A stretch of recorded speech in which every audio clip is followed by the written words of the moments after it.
Okay, I think we're ready to go here. Welcome, everybody, for joining us for this webinar. A really important one for us as we enter respiratory season. Uh, my name is Chris Lamb. I am the president and CEO at the British Columbia Lung Foundation. And the first thing I want to do is acknowledge that we are on the traditional and unceded territories of the Musqueam, Squamish, and Tsleil-Waututh nations.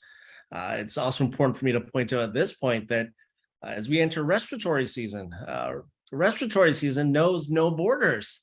And it really does not matter where we live and how this goes. But the truth of the matter is that it disproportionately affects people who are our most vulnerable populations when it comes to flu, pneumonia, and of course, COVID, as we all know very, very well. So I thank you all for being here, wanting to share and of course to learn about the importance of understanding what respiratory season is and the importance of the vaccines to keep each other safe, as well as of course yourselves.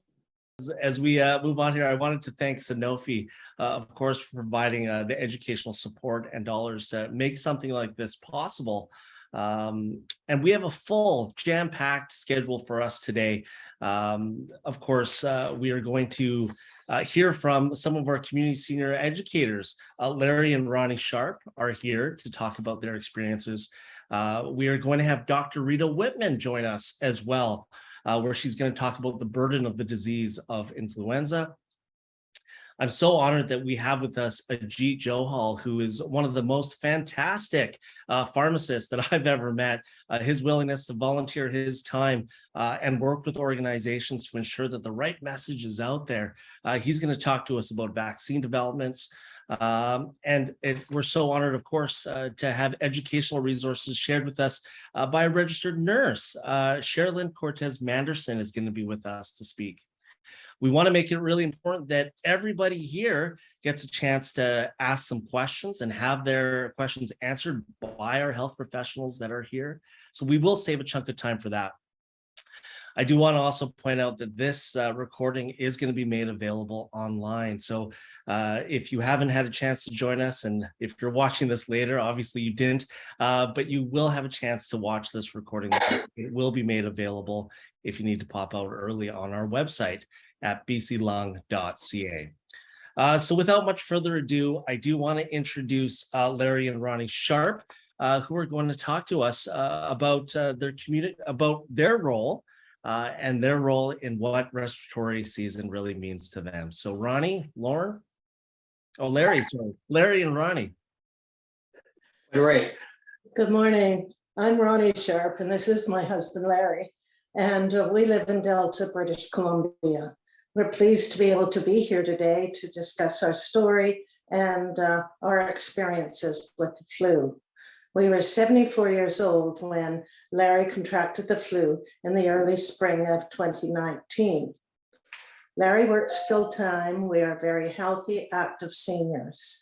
We walk, we ride bicycles, we attend weekly exercise programs, and we take care of our own home and with all the gardening and everything. We generally eat a well-balanced, nutritious diet, and we rarely have the cold or the flu. Ronnie strongly believes in immunization to prevent disease, and thus we have always regularly received our annual flu vaccines since they became available. We're going to tell you a story of when I contracted the flu back in 2019 and our experience from that and what we learned. Our story begins as we traveled to Maui for a family reunion, expecting to spend time swimming, body surfing, and visiting the sites together with our 3 adult children, their spouses, and our 5 grandchildren.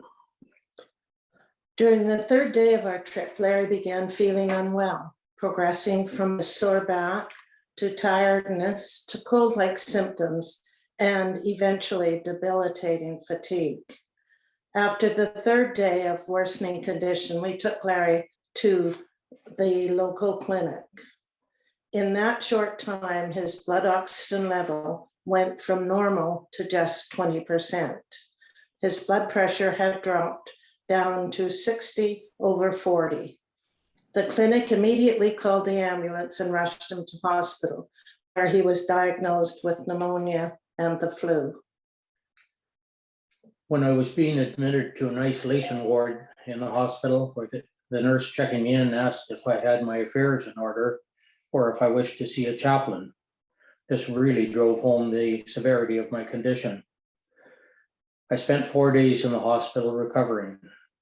Ronnie was unable to visit as she too had contracted the flu, but fortunately had a less severe reaction. When I was released, I needed a wheelchair and a cane due to loss of muscle strength. Upon returning home to BC, it was a long and very gradual recovery, necessitating absence from work for another couple of months. Fortunately, I eventually recovered fully with no evident lasting effects from the flu. We have learned a great deal from this experience. We realize now that the immune system weakens as we age, and catching the flu at our age can be devastating and even fatal. We know that there are flu vaccines specifically formulated for seniors and individuals with compromised immune systems. We encourage everyone to get a flu vaccine and everyone to consult your medical practitioner as to what vaccine is recommended specifically for you. Before the fall of 2019, we were not aware of the high-dose flu vaccine for seniors. Here in BC, as a community senior, we are fortunate to be able to afford to purchase the Fluzone high-dose vaccine, which we have done annually since the experience in 2019. That completes our story. We realize we are very fortunate to have Larry sitting here today, as many seniors that do contract the flu do not have such positive results. We thank you for asking us to share our story. Our hope is that perhaps if even one person from the community is prevented from having the disastrous experience that we had with the flu, we have done our job. We have done something good. We must all take care of our health and be our own health advocates. Thank you very much, Chris. Thank you. Thank you for sharing that story. I know it's difficult to almost relive that situation, but I'm so glad that the vaccines were so important in your recovery. And it's an important story for all of us to learn from. There's a lot of questions that come with that, of course. And I know that as we move on in our program this morning, hopefully a lot of those will be answered. I'm so grateful that we get to introduce Dr. Rita Whitman to follow up that fantastic patient story. Dr. Whitman, to me, is one of the most amazing respirologists that we possibly could have in our province. And not only that, I consider her a friend of our organization.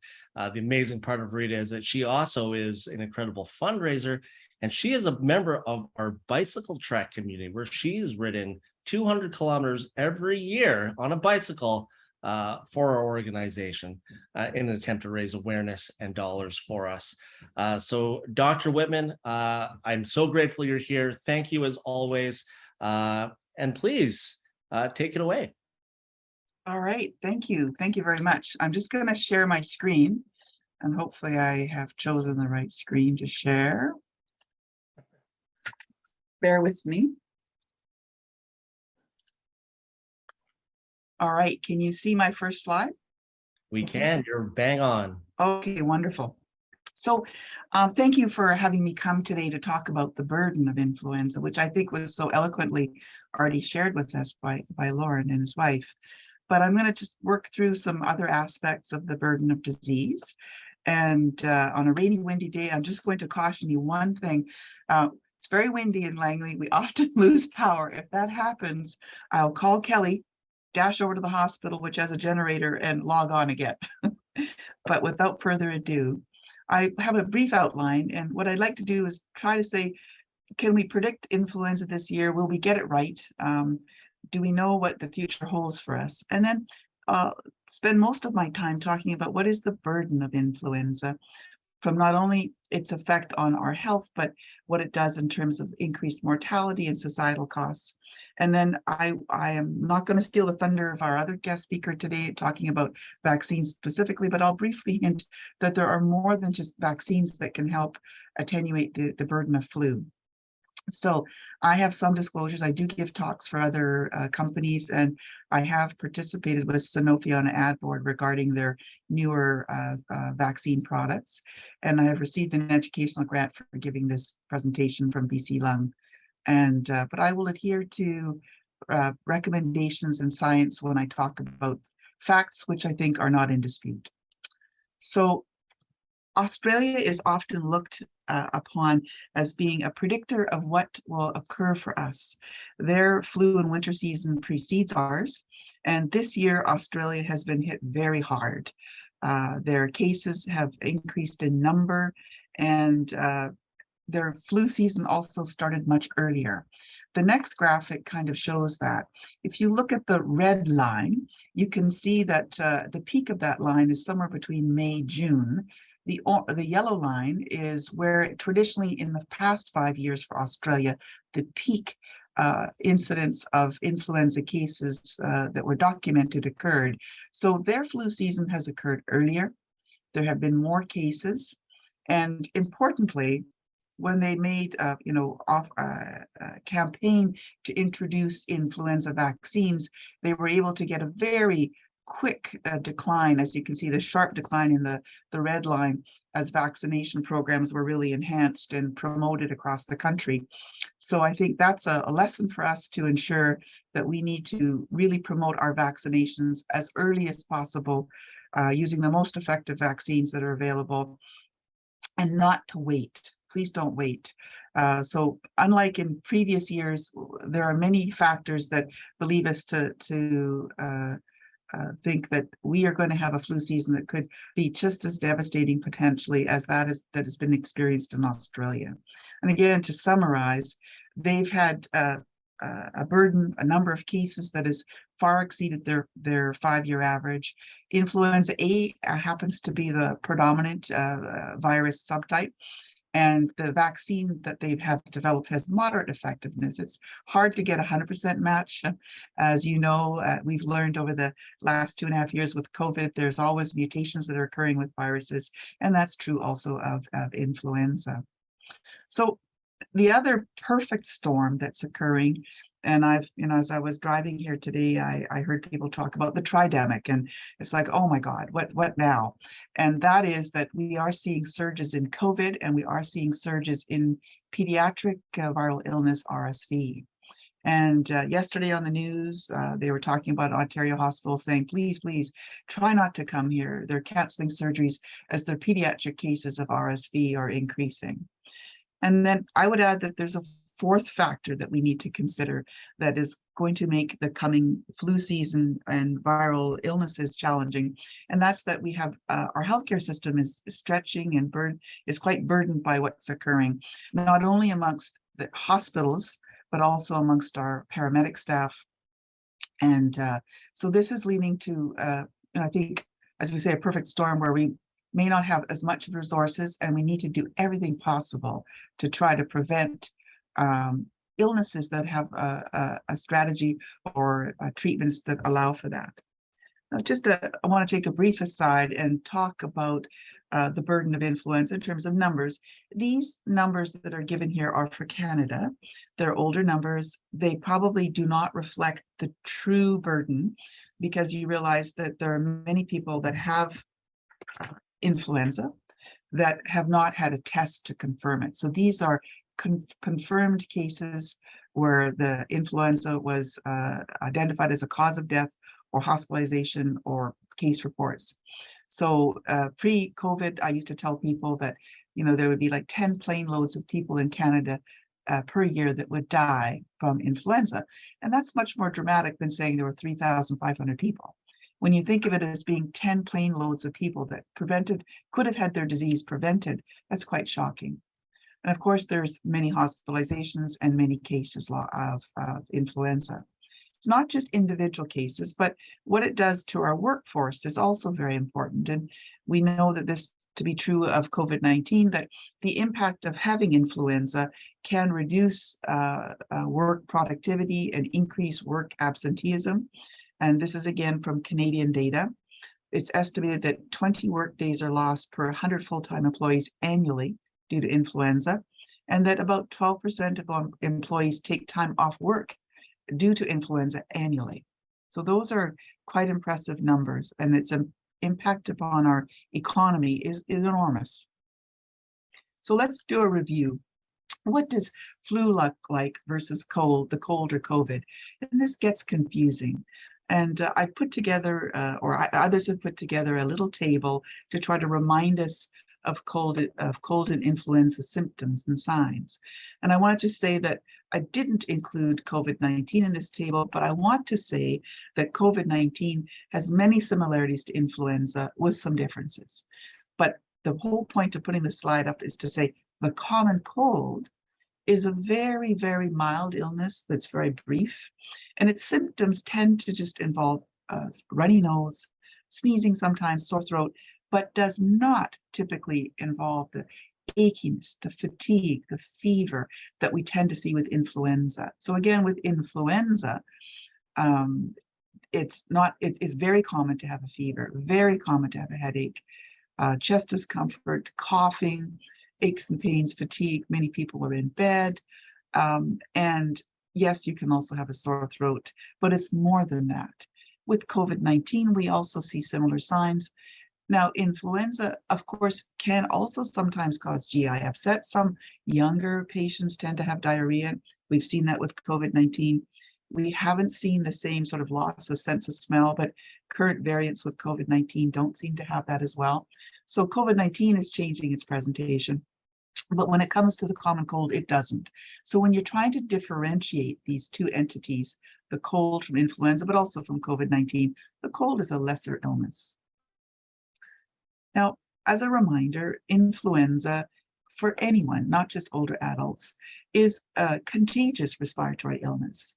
And early in the pandemic, I think we were bombarded with many scientists talking about how COVID-19 was being spread.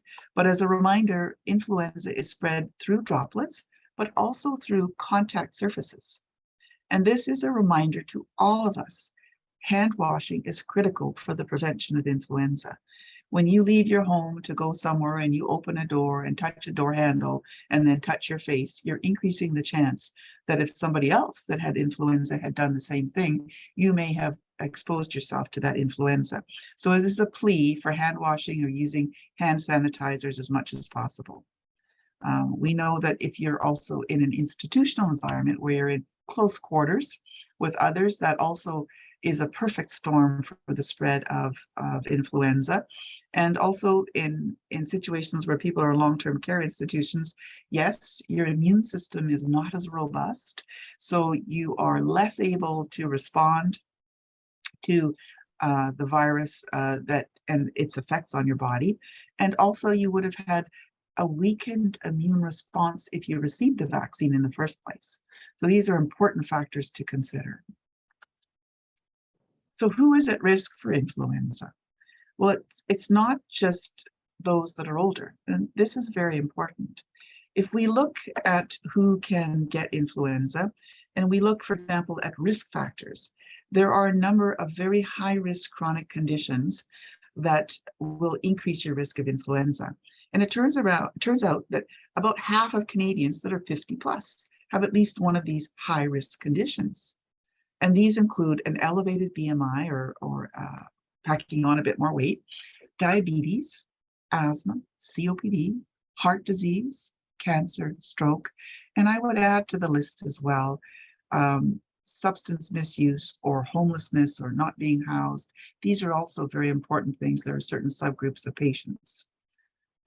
So these risk factors are important, and to consider and remind ourselves that there are a greater populations that are at risk.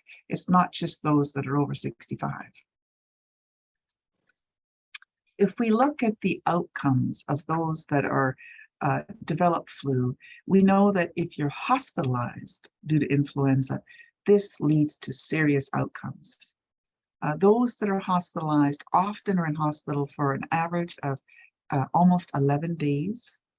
But within those patients that are hospitalized, there are some that are actually so ill that they have to go to the intensive care unit. And I'm going to pause and just share with you my experience with one such patient. This was during our H1N1 pandemic. I had met a young, I consider him young because he's younger than me now. He was a 50-year-old gentleman who was a truck driver, very healthy. He had absolutely no comorbidities, actually. And he and his wife both had an opportunity to be vaccinated. She was vaccinated that year. He was not. He got flu and he ended up in the intensive care unit, which is how I met him. And he developed a pneumonia. He was needing more and more oxygen. And we have this type of way of delivering oxygen that's called OptiFlow. And he was able to get OptiFlow, which goes up to 60 liters of oxygen at a time, and he was able to stay off a ventilator. But because of the OptiFlow and other strategies, he was in bed, he became deconditioned, he developed a blood clot, he got a pressure sore, and he lost so much muscle bulk that he had difficulty, getting his strength and getting back to walking. He was in hospital for 3 weeks. It took him 3 months to return to work. His wife, who was vaccinated and in contact with him, never contracted influenza.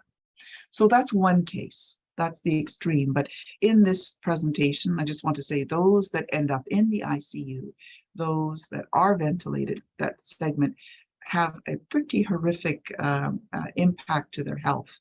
And furthermore, there are many, up to almost 10%, who have death as a consequence of their illness. So huge impact. When it comes to estimating the burden of influenza, I've already alluded to the fact that we likely underestimate by numbers what's the impact in our community. And I think it has not been appreciated that there are effects outside the lung, outside the respiratory tree of influenza. So it hasn't been appreciated up till now that there are cardiovascular effects. So I'd like to review that with you on the next slide. It's a busy slide, but there's lots of very good information. So influenza, when it occurs in the body, triggers what we call an inflammatory cascade. And that inflammatory cascade releases chemicals that makes it difficult for other organs to work. And as a consequence of that, we don't just see cough, mucus, shortness of breath, worsening of asthma or exacerbations of COPD, but we see effects on the heart. So people that have influenza are at a greater risk of a heart attack, greater risk of heart failure, greater risk of even myocarditis, pericarditis, stroke, blood clots. And then there are even neurologic effects from this inflammatory cascade. We do see delirium, which is confusion. We see encephalopathy, which is actually changes to the brain. But we also see a rare disease called Guillain-Barré syndrome, which is a muscle weakness condition. This can be seen with any viral illness. It has been very rarely reported with influenza vaccine, with COVID vaccine, much more likely to occur with a viral illness than with vaccination, and is a devastating illness as well. But influenza also affects diabetes. Glucose control is worsened if you have influenza, and this can lead to people having presentations to hospital because of that. We know that there's effects also on your kidneys, and this is important. So there can be an acute kidney injury that occurs that leads to permanent damage to your kidneys. And of course, if you're deconditioned, weakened, in bed, in hospital, you also lose muscle, and this leads to difficulty, increased risk of falls, increased chance of pressure sores, and all the attendant things that occur. So this is more than just a cough, a cold, being achy. It has devastating impacts, and it's sometimes hard to predict. Let's tease out this little heart attack story. There's a study that was done actually in Ontario, and they looked at people who had influenza, and they followed them through, not individually, but through a database as to cardiovascular events. And they found that if you had influenza, you had a 6-fold greater risk of an MI in the next 7 days. And what's interesting too, that risk was there for people who didn't even have underlying cardiovascular disease. You didn't have to have known cardiovascular disease. It increased your risk, right? So the inflammatory cascade, very important, because if you have atherosclerosis, it can cause destabilization of plaque and lead to these events. And all strains of flu increase that risk. And as we understand that, we realize, uh-oh, this is a huge problem. Now, what about specific disease groups? And what impact can we have to this burden? So I want to reassure you that giving the vaccine, if you have underlying COPD, has been proven, has been shown to reduce hospitalizations from influenza. There are several studies just focused on the number 38%.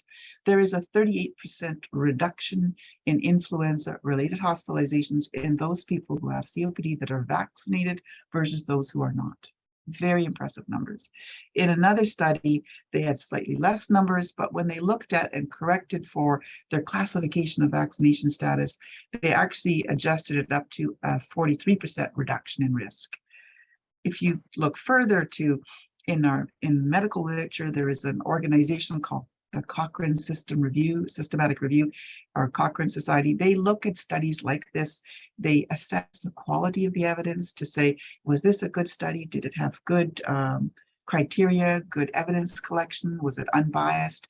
And they too, having analyzed these studies and others, have said there is moderate quality evidence, that is, there is evidence that giving a vaccine does decrease flare-ups of COPD, especially if it's related to influenza virus. So very, very important. So we know that giving vaccination is associated with a reduced severity of influenza infection. We know that vaccines can't prevent all illness, but having vaccinations, I liken it to an army that was preparing for war. Our body, when vaccinated, is preparing for what is to come and has developed antibodies in anticipation of encountering the flu. And when ready, available, and anticipating what flu is going to give, can overcome it with fewer consequences. It doesn't mean it can stop it in its tracks completely. So those people who are vaccinated, and especially in studies here, if you're 65 plus, have had confirmed flu, if you have the vaccine given preceding the flu, you have a 2/3 less chance of having in-hospital death, about a third less chance of ICU admission. A quarter of them have much reduced hospital stays and shorter ICU stays. So again, your body is being prepared. So if it encounters the flu, you are prepared to overcome it with greater ease. Back to influenza and its impact upon us. We know that flu comorbidities increase the risk of serious outcome, but when you get flu, it also triggers all these other cardiac events. And I think that's a piece that maybe hasn't been recognized amongst the public. That's really, really important. And that's a message that this is not a benign disease. And I know that for a lot of people, they think this is nothing, but it's not nothing. And it's not nothing if it occurs to your relatives as well, those around you. And that's why, for example, I've already had my flu shot this week, and thankfully so. And by the way, I had no difficulty getting my flu shot. I know that we're invited to do so on our phone. And for some people, that might be a challenge. I was able to walk into my pharmacy and say, are you free? Can I have my flu shot? And I got it. So no problem there. Putting an overall summary to the impact of flu. I like this graphic. And this just gives you a nice visual representation of what the impact of flu is. If you're hospitalized with flu, and sometimes even if you're not hospitalized, if it leads to a COPD exacerbation, there is an impact upon your health that can be long-lasting and sometimes permanent. And for some people, it not only leads to hospitalization, it leads to permanent loss, sometimes of muscle function, decreasing mobility, and increasing dependence.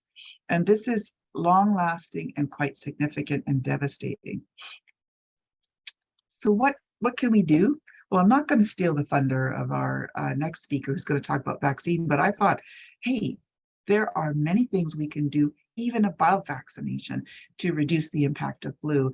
And I want to just make a plea again. Hand washing is critical. Masking should still be done ideally, okay? Obviously, if you're sick, stay home. Don't share this with other people. And a plea also that optimizing your health can also reduce the consequence of flu. That means if you don't vape, smoke, avoid air pollution, take your inhalers if you are on inhalers. If you're diabetic, have good control of your diabetes, eat well, get plenty of sleep. And I'm going to talk about sleep again in just a minute. There are also antivirals. If you have been exposed to flu, if you have flu, there might be an opportunity to have one more stab at reducing the impact of flu. And of course, if you're not improving, seek medical attention. So 2 more slides before I finish. Sleep and vaccine efficacy. It's very interesting. I'm just going to pause for a moment and just share a personal story. For years, I went to school a long time to become a physician, and I studied hard, and I often studied late. And exams would come, and every Christmas I would arrive home sick. And my mom would be like, I'm sick and tired of you being sick. Every Christmas you come home like this. And a lot of it, I think, had to do with the bugs that were going around, the sleep deprivation that made me more prone. It seemed like I could hold everything together until I had my break, and then I broke down and got sick. And I wonder why sometimes. Well, there's science to show that if you have insomnia, for example, you have a lower antibody response to the influenza vaccine. If you have a shorter duration of sleep, you have fewer antibodies to the flu vaccine. I didn't put it on this slide, but if you have a shorter duration of sleep, it also can induce a hyperglycemia. They did a study with healthy university students in Chicago, and they sleep deprived them over a week, and they looked at their sugars, and those that were sleep deprived had higher sugars. Interesting. Higher sugars are associated with greater risk for infection as well. So just a brief word about antivirals. There is Tamiflu. Some of us have given our patients prescriptions for this in the past.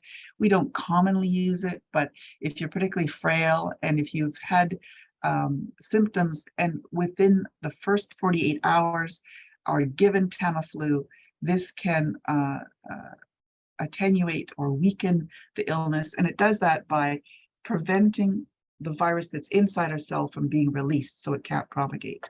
This is often used in care homes where there's an outbreak to prevent other care home residents from being affected. Sometimes we give that in higher doses to people in the ICU in the hospital, but there is a very narrow window for its effect. So influenza, the burden is enormous. I think I've made a case for that. It's far greater and far reaching than I think many people appreciate, and in some instances long lasting. And it affects not just individuals, but our society as a whole, as it impacts our healthcare resources, our economy. And I think without further ado, that's what I have to say. I hope you found this enlightening as to an overview of the impact of flu. And I will be staying online to try to answer questions at the end, but I look forward to hearing our next speaker talk further about vaccinations. Thank you for that, Rita. That was such a fantastic overview of the burden of influenza. A couple takeaways for sure as we segue into Ajit talking about the vaccines. One of the most important takeaways there really is the flu is not nothing. I thought that was such a salient point put by Dr. Whitman that I think really should permeate everything that we're going to talk about for the rest of today. Just as a transition point, you know, when COVID sort of was raging in the early 2020, one of the things that we heard from our patients here at the BC Lung Foundation was when we polled them around what do they want and what do they need as the pandemic started to rage on, was they wanted ways to stay out of the hospital. It was easily the #1 thing that they were asking for. And now, as respiratory season ramps up, as Dr. Whitman's laid out, there are a number of ways that we can add to that army inside our bodies that will keep us out of the hospital. So I think those are really important things. As now we talk about the vaccines themselves and the development and the types and the choices that we have. Ajit, one of the pharmacists, as I did in his intro earlier, one of the most generous, one of the greatest pharmacists, one of the most knowledgeable people on this topic that we could have. So I'm so incredibly grateful that he's joined us for this. Jeep, fresh out of doing a flu vaccine workshop right here in our own building, vaccinating our staff to ensure that everyone got their flu shots here. So thank you for that. Ajit, take it away. Awesome. Well, thanks, Chris, and to the rest of your crew at BC Lung for having me as part of this all-star lineup of speakers. And it's a very easy transition for me. So again, thank you so much for the presentations from Mr. and Mrs. Sharp about the burden of disease of influenza from a patient perspective, as well as an excellent presentation from Dr. Rita Whitman about the burden of influenza from a healthcare provider perspective. So here are my disclosures. As mentioned, thank you for BC Lung for supporting this activity. And thank you for Sanofi Pasteur for providing the educational grant to put this all together. So again, it's a very easy thing for me to do to highlight the importance of vaccination when my predecessors in previous presentations have highlighted the burden of disease. So when we know the disease is really bad, it highlights the value of mitigating that disease in the form of vaccination. But the question is, and if there's one takeaway from this presentation, is true or false? There is only one type of flu shot. So when people get their flu shot as an immunizing provider, so pharmacists are doing a lot of immunizations, do I have a vial that just says flu shot? And that's what everybody is getting. So the Sharps alluded to this, that this is in fact false. There are many different types of influenza vaccinations. Some of them are specifically designed to help those who are at higher risk for influenza. But at the end of the day, everybody should get vaccinated because as a community, that's how we reduce the transmission and burden on our society. So it certainly is not a one size fits all when it comes to the influenza vaccine.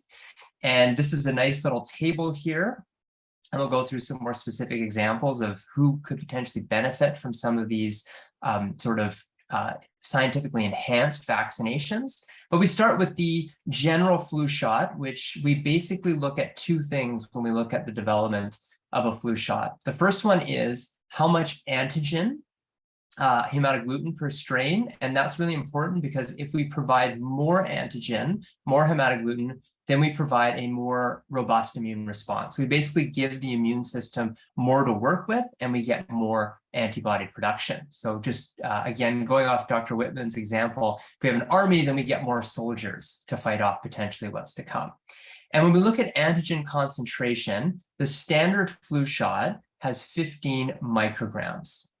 And the influenza vaccine that Mr. and Mrs. Sharp alluded to was the high dose vaccine, which has 60 micrograms. So 4 times the amount of antigen to drive a more robust response in those over 65. So again, paying attention to the type of antigen is really important.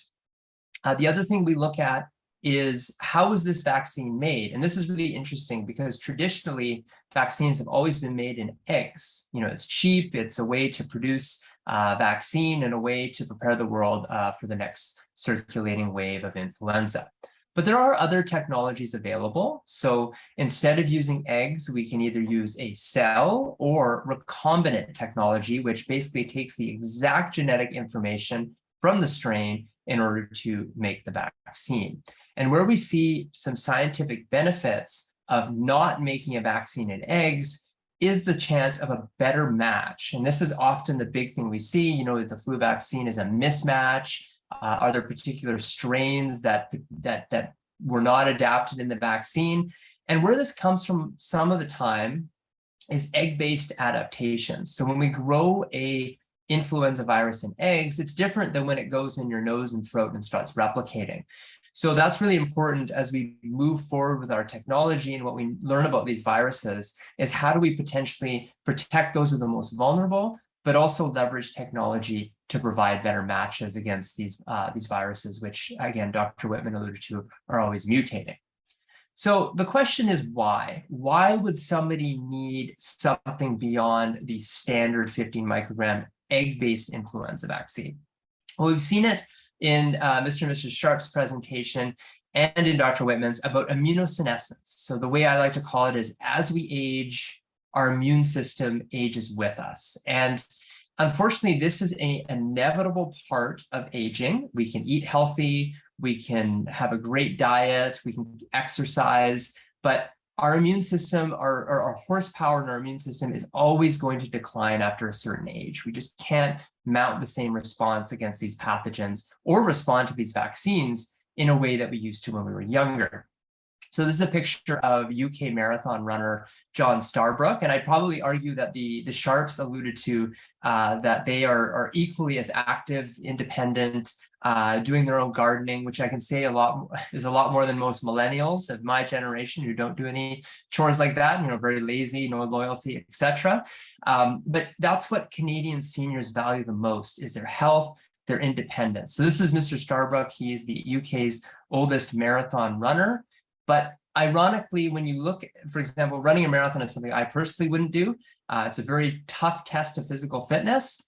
But when we look at the age category of individuals who are completing the marathon, Mr. Starbrook is running it almost an hour longer than those in their 30s and those in their 20s. So again, it shows that just, as you age, your immune system ages with you. You can do the things you like to do, but when it comes to your immune system, we need all the tools we can get to potentially tip the scale so that these diseases like the influenza don't get the best of us. And the same thing is true with response to vaccination. So when we look at individuals under 65 versus over 65, there's a clear gap here in terms of vaccine effectiveness. And this is across many influenza vaccination seasons. We often see that each season might be different, but there's a general trend showing that those over 65, they need a bit more in their vaccine to tip these scales because they're just not responding as well to their age match cohorts.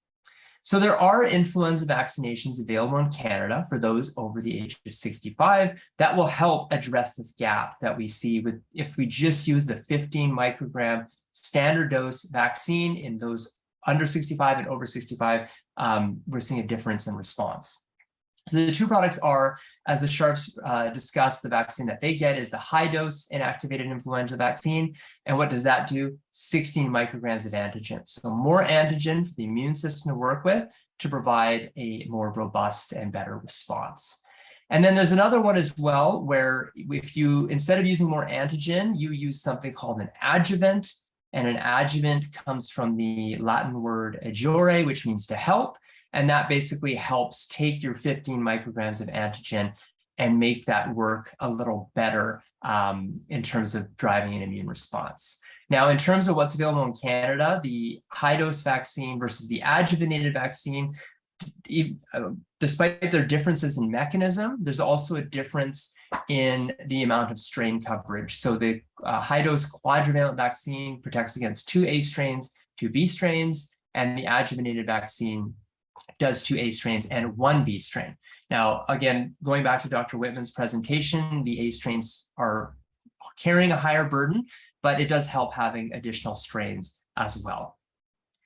And then, of course, comes the challenge. So we can talk about what vaccine is recommended. So again, it's recommended that the high dose is recommended over the standard dose. But there's also the other layer, and again, Mr. and Mrs. Sharp's presentation alluded to this as well, is they pay for their high dose vaccine. So the other layer is what's covered by the BC government program. And when we look at the Get Vaccinated website, it does say enhanced vaccinations are available for seniors to help create a stronger immune response. Enhanced vaccines are available for people 65 years and older. And the first thing I say is kudos to that. Finally, there's recognition that we need to use these enhanced vaccines to protect our most vulnerable, especially because of age-related immune system decline. But there is a bit of subtlety in terms of who's getting what. So in terms of the high-dose vaccine, it is limited for those over 65, but are residents of long-term care, assisted living, and First Nations communities.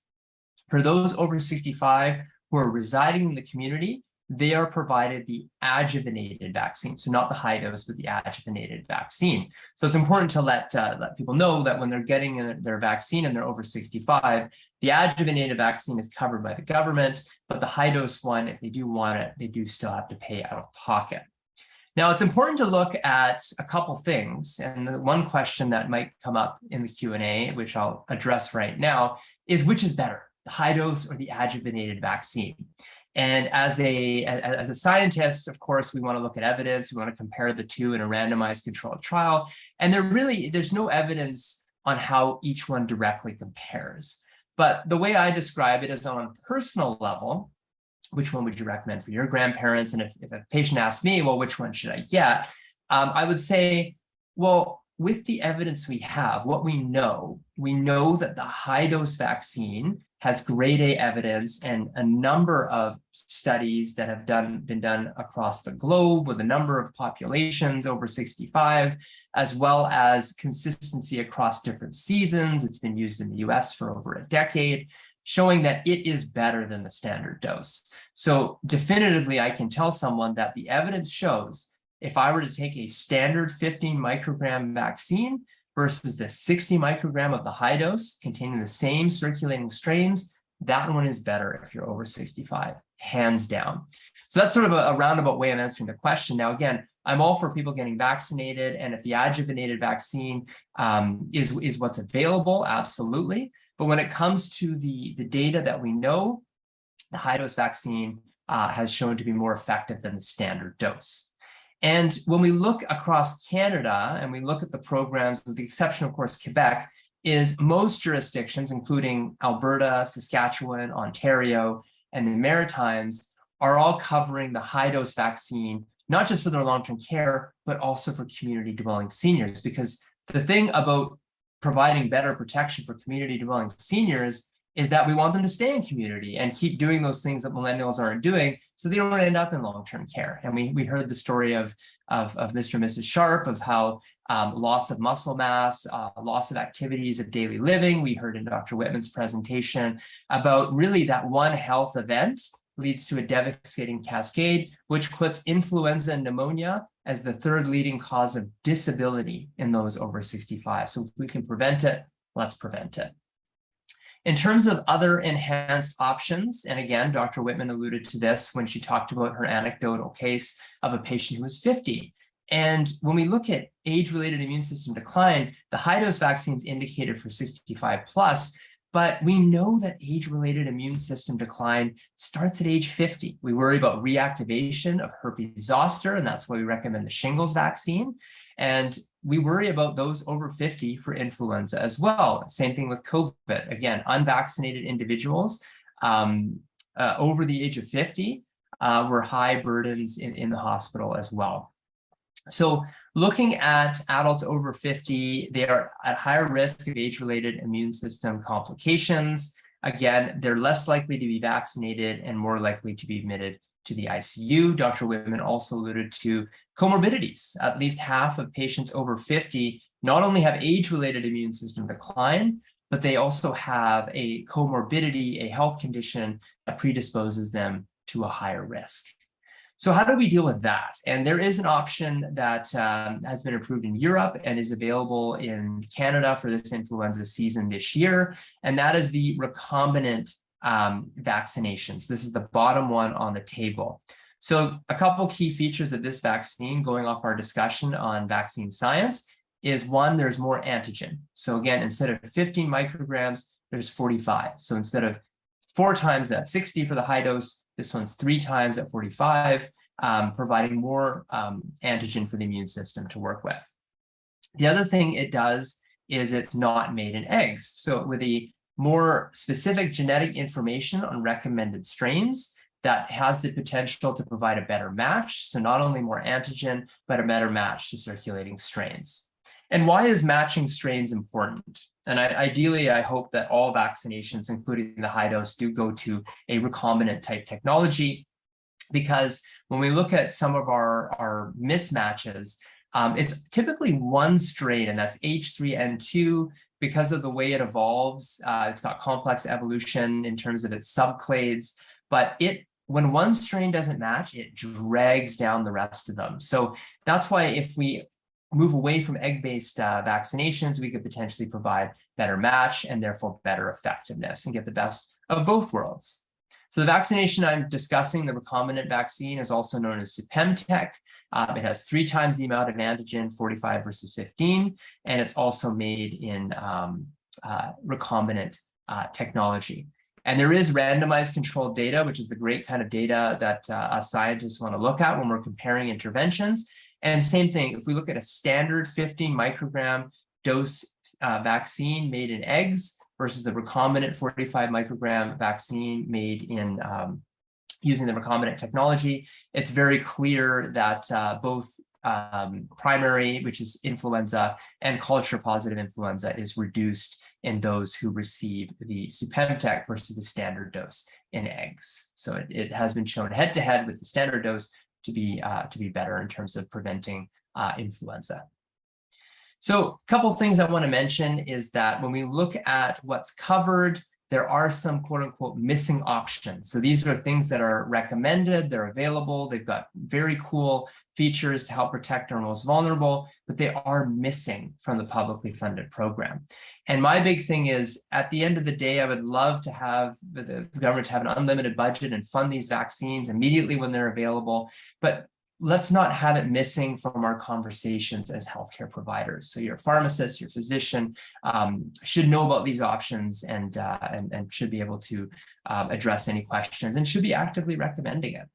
So in terms of missing options from the public program, we talked about the high dose vaccine for those in the community, as well as recombinant vaccination for those 50 plus and 18 plus with comorbidities. And also there's another vaccine that's not made in eggs, but has 50 micrograms of antigen, which could potentially be better for those who are healthy between 18 to 49 if they have no comorbidities. So these are all available, but they're not covered. And the question is, why is this the case? And how do we navigate this in our current sort of healthcare ecosystem, as well as influenza program in this province?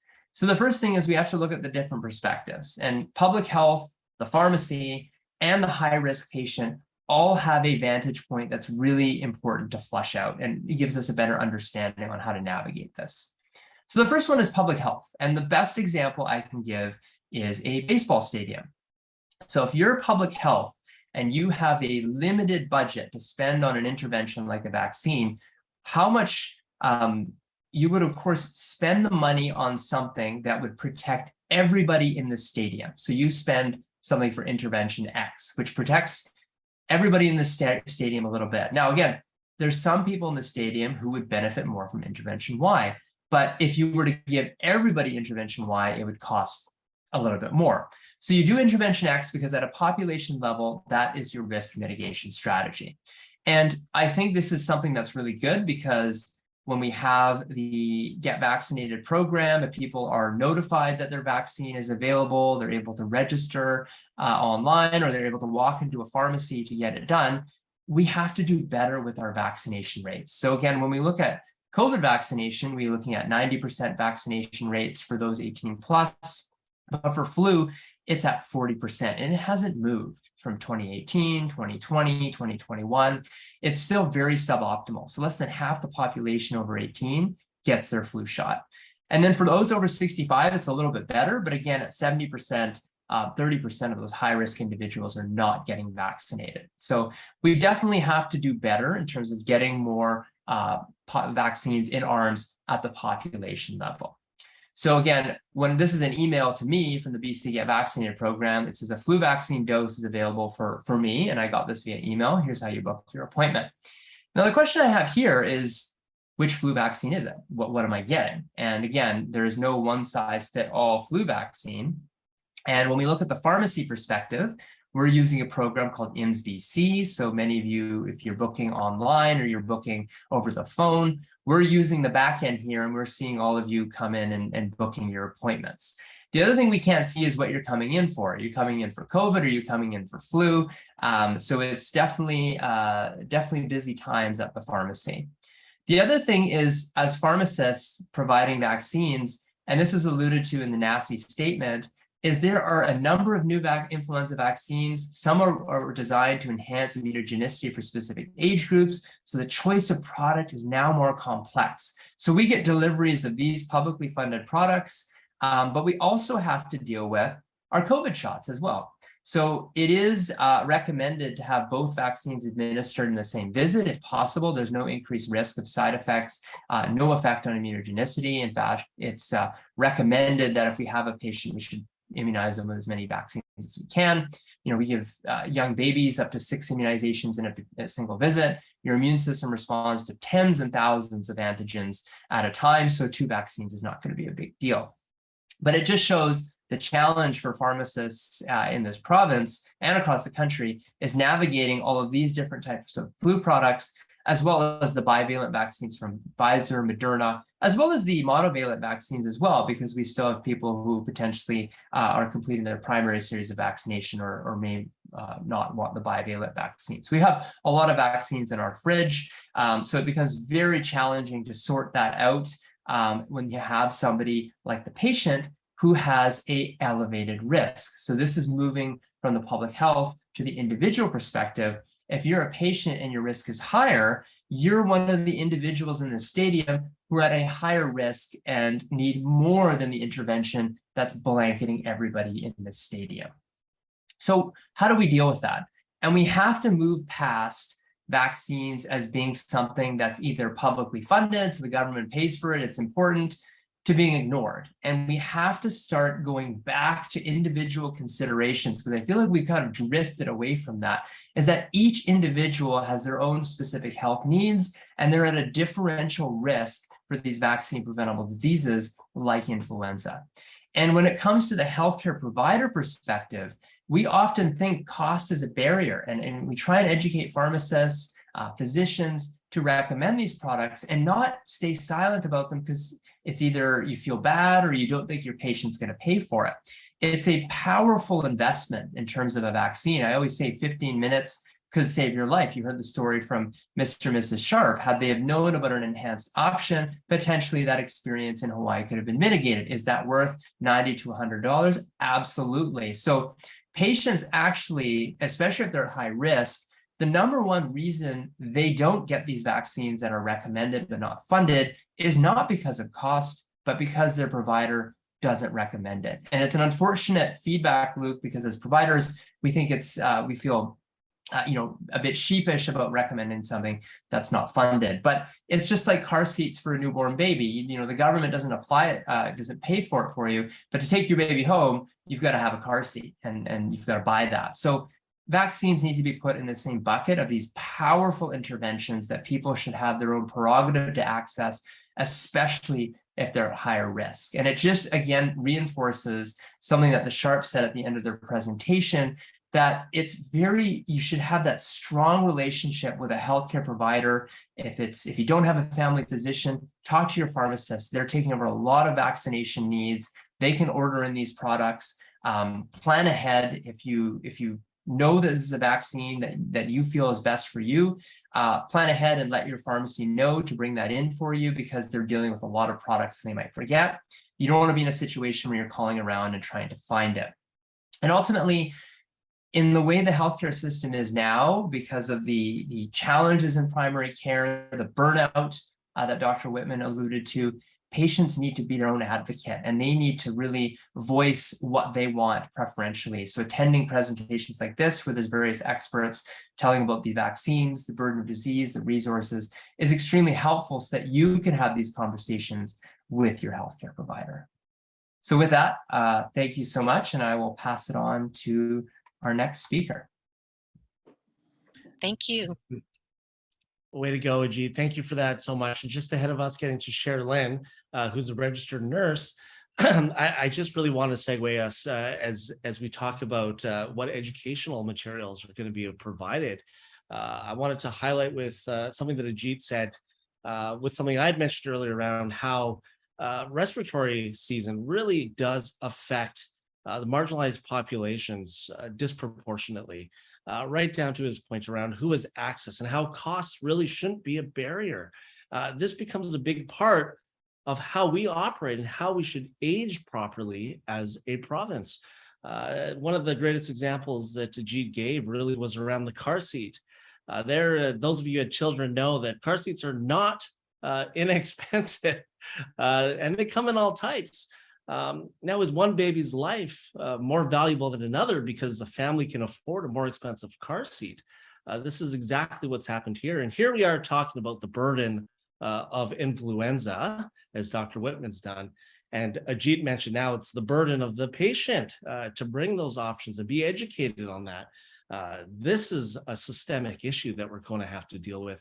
We will have a lot of questions about this, but such valuable information around how do we move forward as a province to ensure that that burden isn't a burden any longer. Without further ado, I want to introduce Sherilyn Cortez Manderson. She's worked as a frontline registered nurse and, of course, a clinical nurse educator for the past 18 years. Her passion for the areas of immunizations, public health, harm reduction, and primary care has led to working across many areas, including at the BC CDC, Vancouver's downtown east side, refugee and newcomer health, and First Nations communities.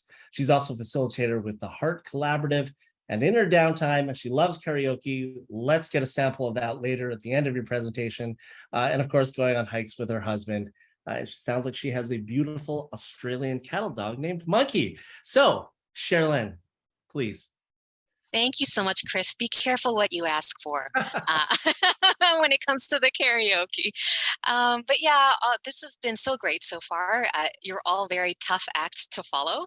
But at the same time, I am really grateful to be a part of this because I have learned some really valuable pieces of information from all of your presentations so far. So let me just share my screen and I just make sure I have the right one there. And you can't see my notes, is that right? Yep. Okay, perfect. Okay, great. So yes, I'd like to talk to all of you today about educational resources that can help inform ourselves, but also inform possibly your healthcare provider or the person that you connect to when you talk about health. So I do want to say that I am calling in today from the unceded lands of the Musqueam, Squamish, and Tsleil-Waututh peoples. And this is Monkey, my blue heeler, and he is overlooking the Burrard Inlet, also known as Tsleil-Waututh, which is the Hunkaminam name for Burrard Inlet. And I just want to express gratitude to these nations for stewarding and nurturing these lands. So I am receiving an honorarium for this event. And so when it comes to resources, one resource that has been referred to a lot, and that I'm sure now, since COVID, that a lot of people are more familiar with is NACI, which is the National Advisory Committee on Immunizations. And so one thing that I learned from working in public health during the pandemic is that before the pandemic, NACI was something that only immunizers really knew about or talked about, or healthcare providers. And then during the pandemic, working in public health, I would receive lots of calls from members of the public saying, well, you know, I read this in NACI, or I read in the news or heard on the news that NACI said this. And so that was really fascinating to me, basically, to see how educational resources and how they're being used has changed, particularly since the pandemic. So I do want to talk a little bit about NACI, even though, as I mentioned, it's traditionally been geared towards people who are providing immunizations or working in the field of immunizations. But since more people are now kind of accessing this as a source of information, I do want to talk a little bit more about why is it such a great source of information?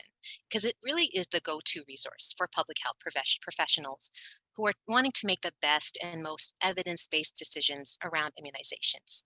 So NACI develops evidence-based advice on vaccines that are approved for use in Canada. And it's based on all the evidence that's available for any vaccine. And so this advice is published as well in the public forum so that anyone can find these resources in the form of NACI statements. And so NACI is actually one of the oldest and longest standing national immunization technical advisory groups in the world. So the committee was actually constituted in 1964 back then it was kind of what the original Health Canada was.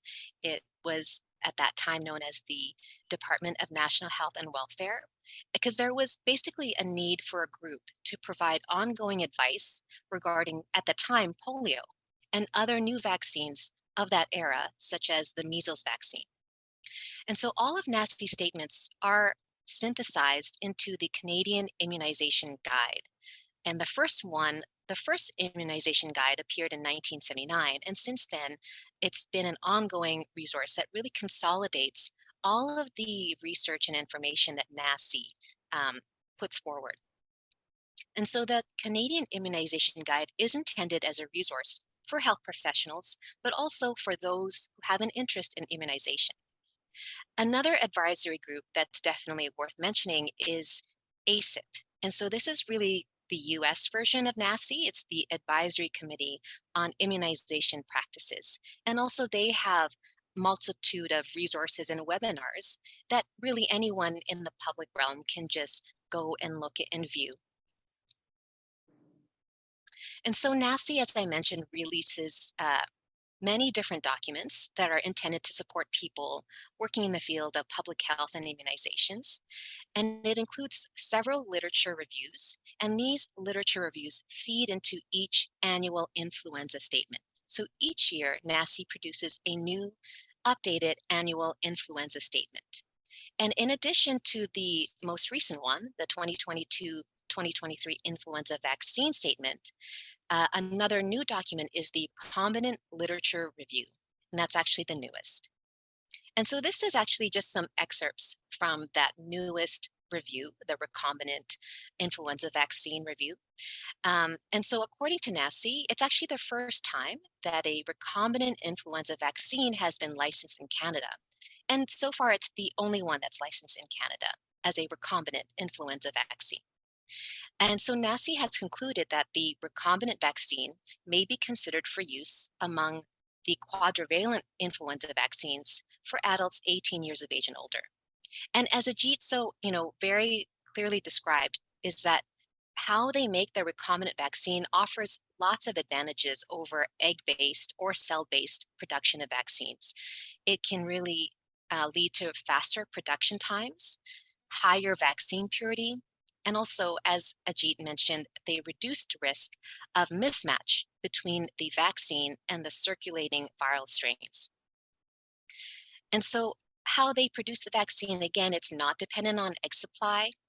It allows for a faster manufacturing process, which can really be useful, as we've seen during a pandemic, or in cases when there isn't a lot of vaccine supply. It's made using the genetic information from the original wild type virus. And this is kind of what gives what NACI calls that high vaccine purity. And again, it ensures an exact match to the influenza strains that are recommended to be covered by the World Health Organization. And so this is another really excellent resource. I actually can't speak more highly enough about Immunize BC.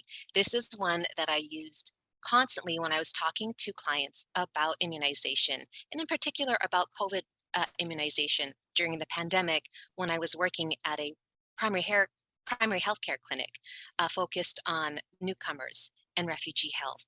And so this is really tailored to the public. So it's in very clear, concise language. And Immunize BC is actually a collaborative project of the Ministry of Health, BC CDC, regional health authorities, and the BC Pharmacy Association. And it provides evidence-based information about immunization to BC residents, along with the tools to make it easier for families and individuals to get vaccinated in BC. And it also, it has basically the overarching goal that we all have, which is to reduce the number of vaccine preventable diseases, along with illness and disability and death. And so one of the, one of the pages that you can find on the Immunize BC website is a link to this health unit finder. And so it's an easy way to just plug in your location or the location that you want to find a health unit in to access those publicly funded vaccines. And as Ajit mentioned, there's also links from the Immunize BC website to the Get Vaccinated website, where you can register for your vaccines, particularly COVID and influenza for this year. Another great feature of the Immunize BC website is their FAQ page. And so this FAQ page is really taken from questions that have actually come from the public. So the team at Immunize BC monitors and is constantly updating this FAQ based on what public members are actually calling in and emailing about. So it's also a really great resource because it deals with the overarching immunization topics and kind of divides them up in a nice way into very clear, concise question and answers. Another excellent resource, which I think a lot of people by now are very familiar with, is HealthLink BC. And it recently kind of got an overhaul or update so that the BC Health files that we're very familiar with, which are the information sheets that are put out by the Ministry of Health, are now called HealthLink BC files, but they still contain the same really great information geared towards the public. And so they do have a section that has several HealthLink BC files that deal specifically with the influenza vaccine. And so this is just one example of a HealthLink BC file, why seniors should get the inactivated flu vaccine. And again, here is a section on that page where you can get to all of the HealthLink BC files that deal with influenza. And they are often translated into several other languages as well. And another website that I want to point out is the BC Centre for Disease Control website, which does have a lot of great information. Here on the BC CDC website, you can actually find the entire BC immunization manual. And that actually contains the decision support tools, which is what all immunizers in BC use as their clinical practice documents.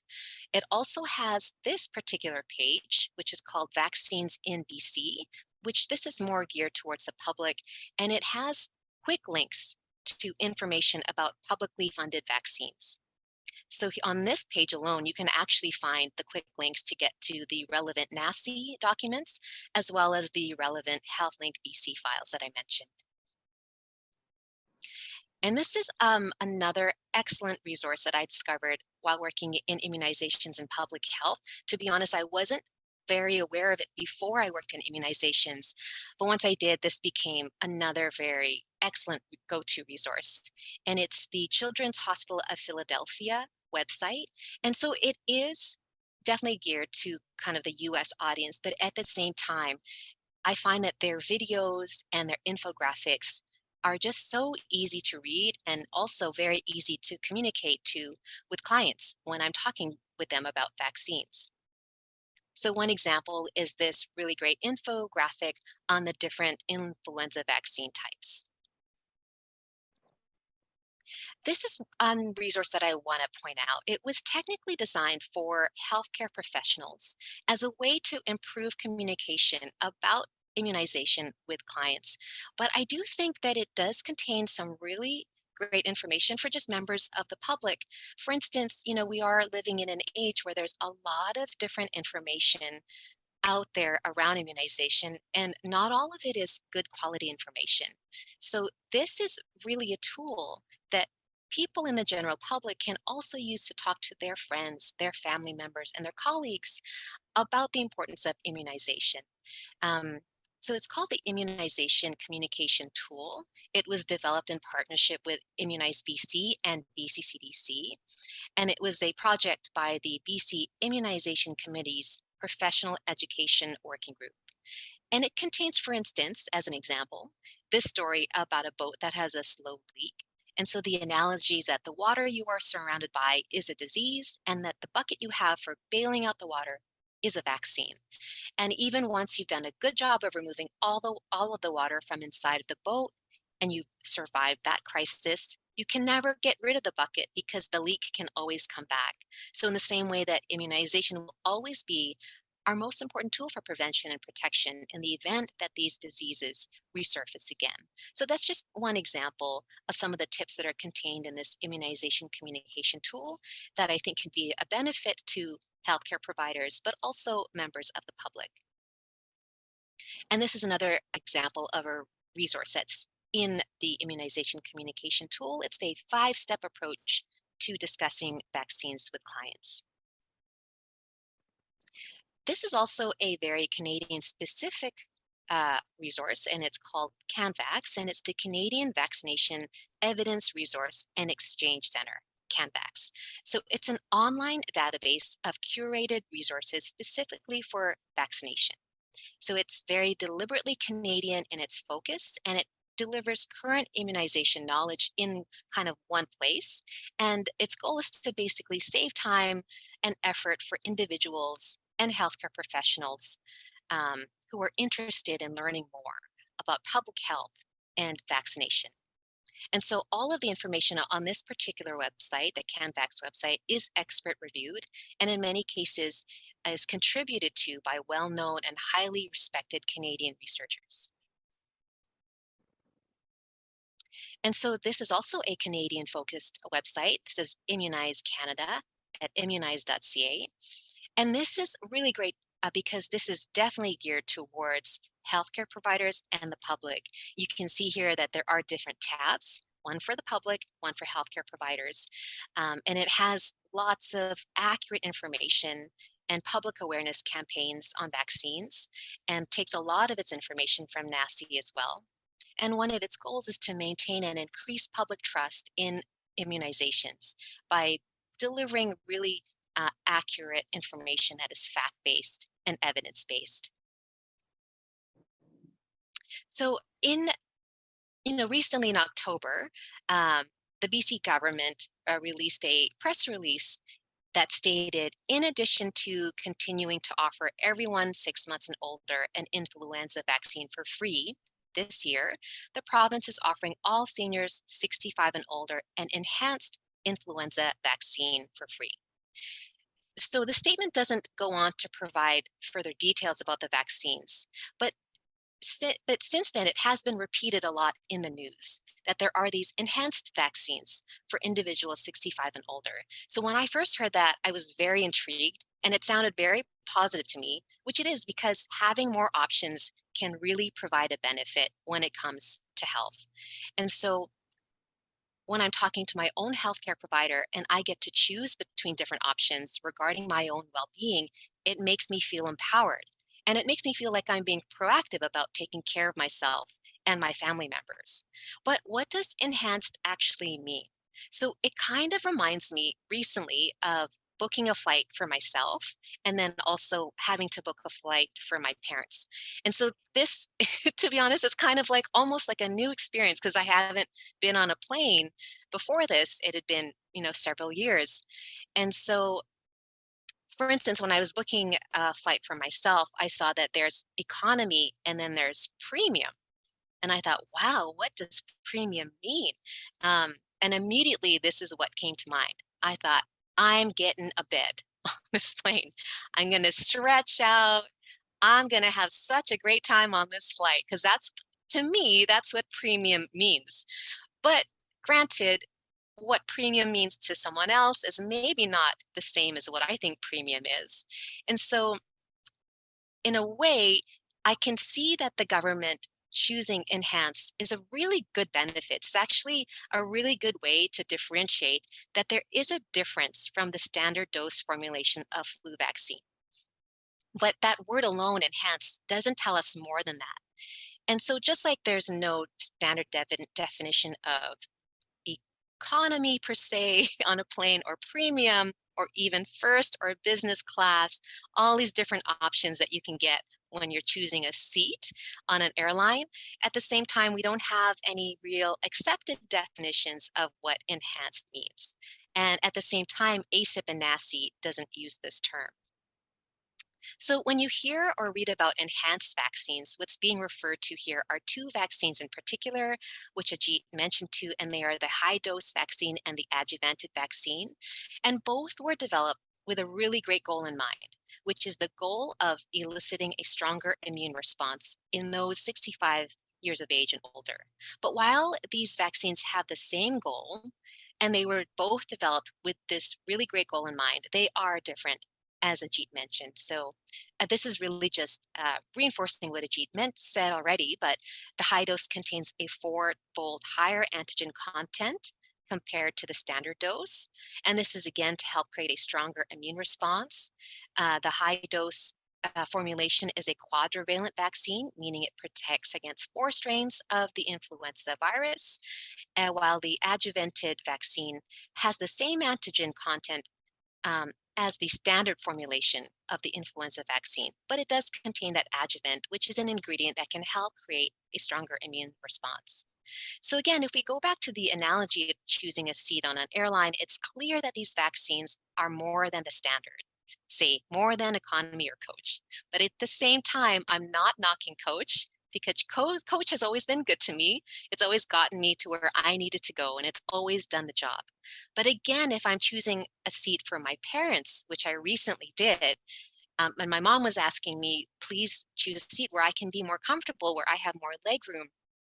Generally, her considerations are going to be different than my considerations. So it's just important to know just how different the options are. And so while these two vaccines have a similar goal in mind, which is again producing a stronger immune response in those age 65 and older, what does the evidence show? So we see that there is evidence about a high dose formulation causing a stronger immune response for those 65 years and older. So as per the CDC, the US Center for Disease Control, and as Ajit mentioned, there are currently no randomized studies comparing the efficacy of high dose compared to adjuvanted influenza vaccines against laboratory confirmed influenza. So they haven't been directly compared with each other. But there has been research, for instance, a randomized efficacy study published in the New England Journal of Medicine that showed that high dose formulation is 24% more effective in preventing flu in adults 65 years and older in comparison to the standard dose vaccine. So again, this comes from the US Center for Disease Control. And then when we again go back to NACI, in the most recent influenza vaccine statement from NACI, there's a really handy table, Table 5, which is a comparison of those who got the adjuvanted vaccine, comparison of the vaccine characteristics of influenza vaccine and types available for those 65 years of age and older. And so what NACI has said is that when it comes to the high dose vaccine, there is an expected superior response to influenza A strains compared to the standard dose, and a superior response to the additional B strain compared to the standard dose. And so based on the evidence that NACI has to date, as Ajit mentioned, NACI makes the following recommendations for making a decision about vaccines at both the individual level and at the public health program level. So individual level recommendations are intended for people who want to protect themselves from influenza, or for vaccine providers wanting to advise individual patients about preventing influenza, while the program level recommendations are intended for provinces and territories responsible for making decisions on publicly funded immunization programs. So NACI goes on to say that these two recommendations, the individual level and the program level recommendations, can sometimes differ. And that's because of important factors to take into consideration when you're looking at population level recommendations. And that includes how much things can cost, population demographics. And again, that can be different for what is recommended at the individual level. So at the individual level, for those age 65 and up, and Ajit already mentioned this very eloquently, NACI recommends that the high dose formulation should be used over the standard dose, given the high burden of influenza A disease, and good evidence of high dose providing better protection compared to the standard dose in adults 65 years of age and older. And when it comes to the public health or programmatic level recommendations, NACI does say that influenza vaccine is particularly recommended for individuals with cardiac or pulmonary disorders, such as bronchopulmonary dysplasia, cystic fibrosis, or asthma. And at the program level, NACI currently recommends that any of the available influenza vaccines should be used for public health programs. And again, this is at the population community level. All the available influenza vaccines can be offered, especially if a specific product isn't available. You should give any of the available flu vaccines, because what's really important is that the person gets vaccinated. And again, at the program level, they're really thinking about what's best for the entire population. And as Ajit mentioned, this is why we do see that there's a difference in what's being publicly funded for adults 65 years of age and older across the country. And that is really because every jurisdiction has to make the most feasible decision for them. And it's really so that they can get the most access to the most people for these vaccines. And we can see that in some areas, they have made it basically available for all adults 65 years of age and older, while some are still using a more targeted approach, which is the approach that we're using in BC. And again, that's because that's the most feasible at this time for those areas. And the benefits of high-dose formulation are clear. Here in BC, we are making it available for adults 65 years of age and older in long-term care, assisted living, and in First Nations communities. But again, if you're 65 years of age and older and you aren't living in these specific locations or communities, it doesn't mean that that benefit for you isn't there. It clearly is, which is why at the individual level, NACI does recommend the high dose over the standard dose. And I do want to share a story from my clinical practice. And it really does relate to what Ajit was saying about having these conversations with your healthcare provider. So I had a client come in and I was working with a team, so another nurse practitioner, another nurse, and we were doing outreach to these supported housing sites. So these are housing sites that are now housing people that previously were experiencing homelessness. And so we met this gentleman through this site, and then he actually came into the clinic and he said, hey, I heard about this high dose vaccine and I really want to get it. And he was living in this supported housing site. So it's not long-term care and it's not assisted living, but it's a supported housing site. And so he didn't technically qualify for high dose vaccine because, again, his residence wasn't a long-term care facility or assisted living. But he was saying to us, hey, I know it's not long-term care or assisted living, but I feel like I'm at risk. There's lots of people, my neighbors, who have their own health concerns. There's lots of people in the building who refuse to wear masks. And so, I'm really concerned. I'm really interested in getting this other vaccine that I hear can offer more protection. And, we had a long conversation with him. And in the end, we said, we don't actually have the vaccine because right now it's only in these certain locations. We can offer you the standard vaccine because at the time that's what was available to him. And it's interesting because in hindsight, myself nor my colleagues, it didn't occur to us to talk to him about paying for this vaccine. We could have taken that opportunity to say, can you afford possibly paying for this vaccine? Because we can see that there can be a benefit. We see what you're saying, but right now we don't have it as something that we can give to you, but we didn't have that conversation with him. So that was really a missed opportunity.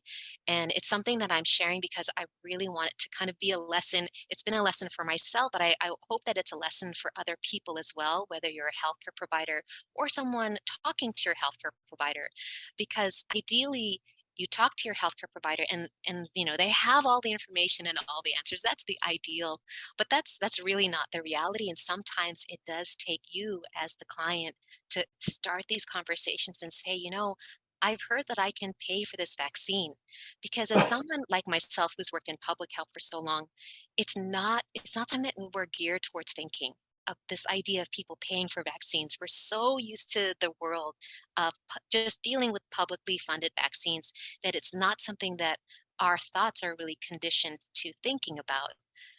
So it might actually, unfortunately, require you, as Chris said, having that burden on you to start these conversations with your healthcare provider. So I do want to mention, based on just related to what I'm saying here, that there's the study that came out in 2014, and it's titled Approved but Not Funded Vaccines and Accessing Individual Protection. So the authors of this 2014 study advocate for approved but unfunded vaccines to continue to be a part of the conversation for people wanting to be immunized and protected. So I just want to offer this as another educational resource. The article states that funded immunization programs are best able to achieve high participation rates and optimal protection for the target population. And I do want to point out, having different population level recommendations that are different than the individual level recommendations, that's not a failing on public health's part.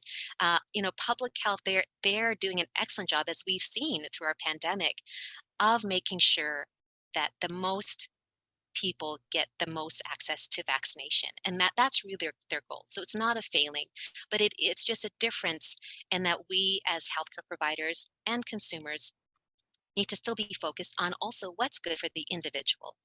And so the study goes on to say that in some situations, unfunded vaccines are often not accessible to everyone and only offered to people who are kind of in these very specific risk categories. And sometimes they're just not even being offered at all. And so the authors say that private access to approved but unfunded vaccines should still be considered and encouraged, because some people will take advantage of a vaccine that is a potential benefit for them. I think about the story of the gentleman that I mentioned, and I think that he probably would have paid for this vaccine if that was a conversation that we had with him. And so this is, again, another resource that can help provide more information when NACI does make recommendations, but again, for feasibility at the program level, they don't end up being covered in the publicly funded supply. And this is from the BC CDC website, and it's under their immunization clinical resources. And there's a few different links there. And so just in summary, we've talked about different educational resources. There's NACI, there's Immunize BC, there's the Get Vaccinated website that talks a bit about eligibility and where to get vaccinated, BC Center for Disease Control, the Children's Hospital of Philadelphia website, Immunize Canada. And again, one of the most important resources, again, is your relationship with your healthcare provider and just opening up those conversations and asking, proactive questions. So thank you. That's the end of my part. And I'll stop sharing my screen. Thank you, Sherilyn. That was a phenomenal overview of the resources that could be available and are available to us. You've opened a lot of discussion points around availability and access, what is right, what's funded, what's not publicly funded. I suspect we're going to have a bit of a discussion around exactly that topic. So I really do appreciate such a fantastic overview. From the few questions that I've received, I can see that we're going to go down some of these routes, and we'll go over some of those now. I'm going to encourage everybody who's still with us here to use the chat function or to use the question and answer function that's at the bottom of your screen to enter your questions, and that way we will get to them. Why don't we get right to some of them? I'm so grateful that we have, of course, our patients are still here. Our Dr. Whitman is here. Ajit is still here. Sherilyn is here. So we should have a very robust conversation around exactly what this is going to be about. So again, if you have questions, feel free to put them into the question and answer frame or into the chat box, and we will get to those. So why don't we get started? I know one of the things that right off the top is that Dr. Whitman noted was that with the flu vaccine, we are going to encourage people to get that into their arms as soon as possible. I don't think there's any debate around that. But there was some discussion, some questions that I received around when is the ideal time, given the length of time that the respiratory season is. Is there an ideal time? Is there a peak portion to it all? What about a waning efficacy? All of us are aware, those of us who have received our COVID vaccines, lots of talk around it waning over time. Is that the same with the influenza vaccine? So Dr. Whitman or Ajit, either of you want to answer that?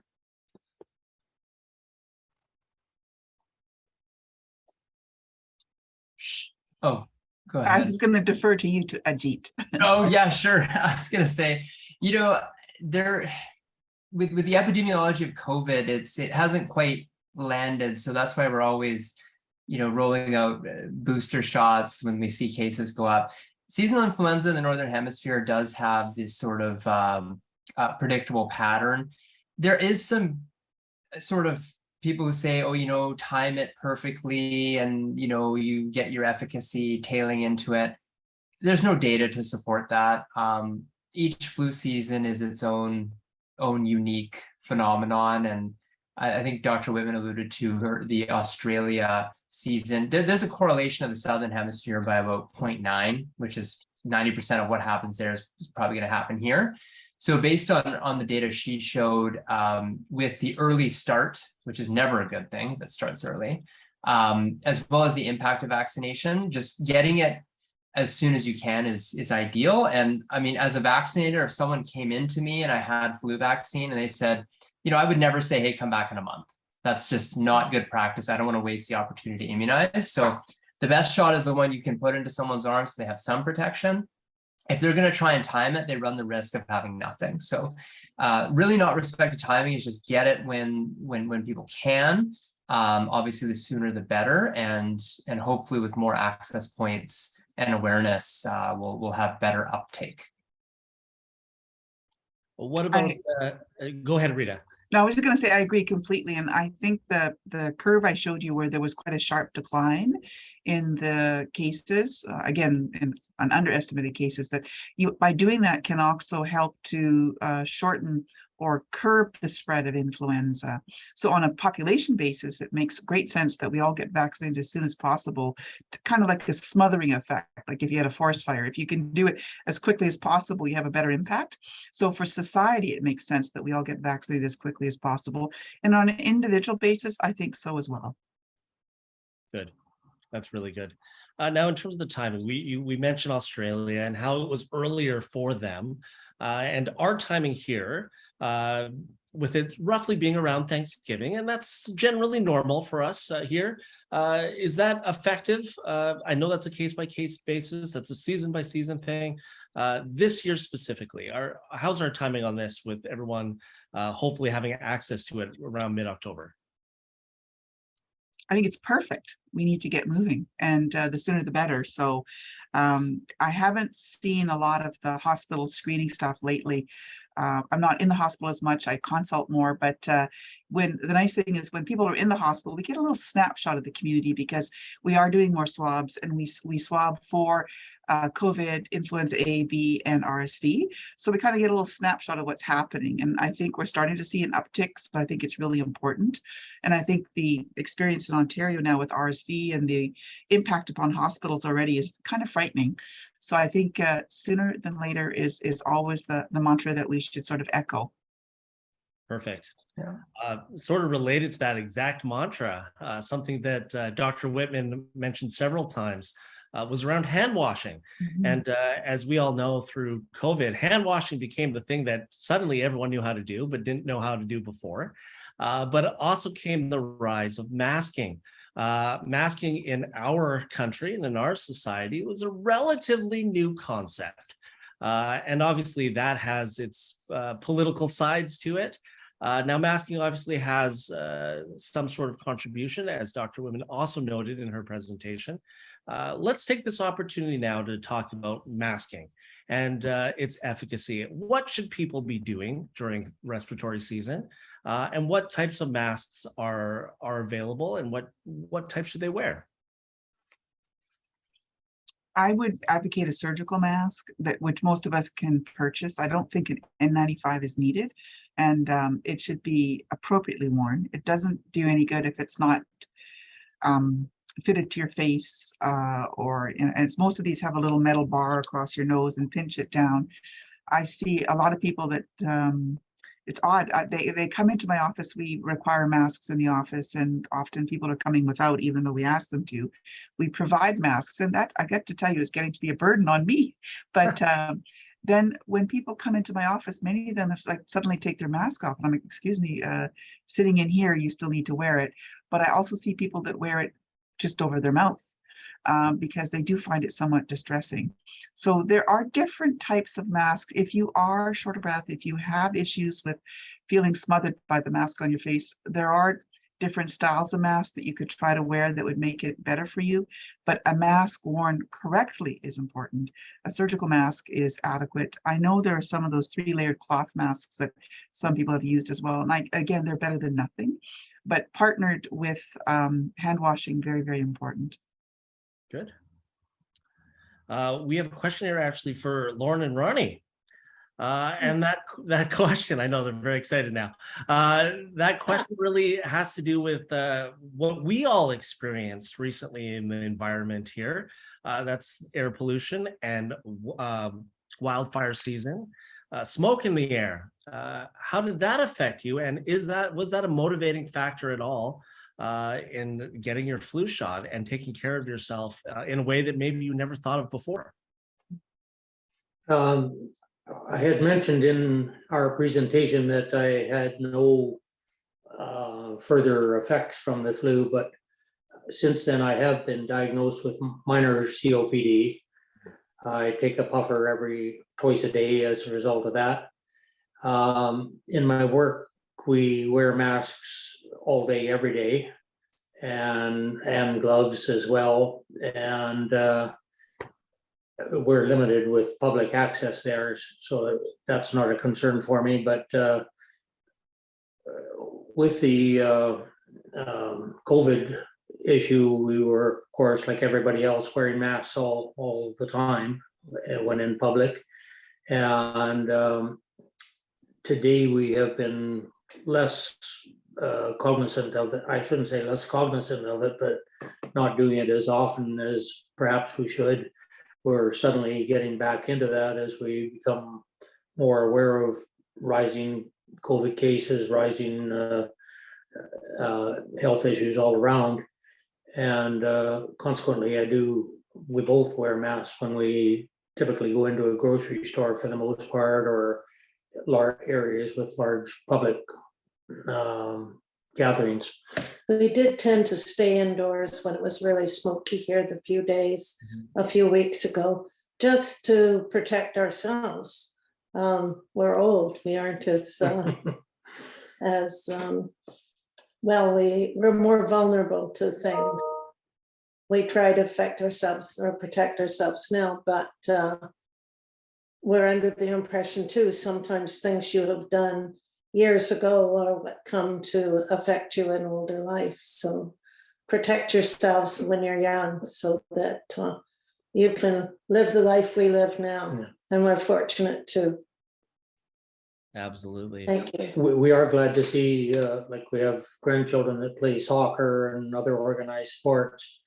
And we're glad to see that in many cases during that particularly smoky time, they were canceling practices, they were canceling games, just to allow people to, or the younger generation to protect themselves as well. Yeah. Absolutely. I'm not sure if Dr. Whitman or Sherilyn, in your practice as well, during smoke season, if you saw higher level exacerbations and that being a motivating factor for people potentially getting their flu shot.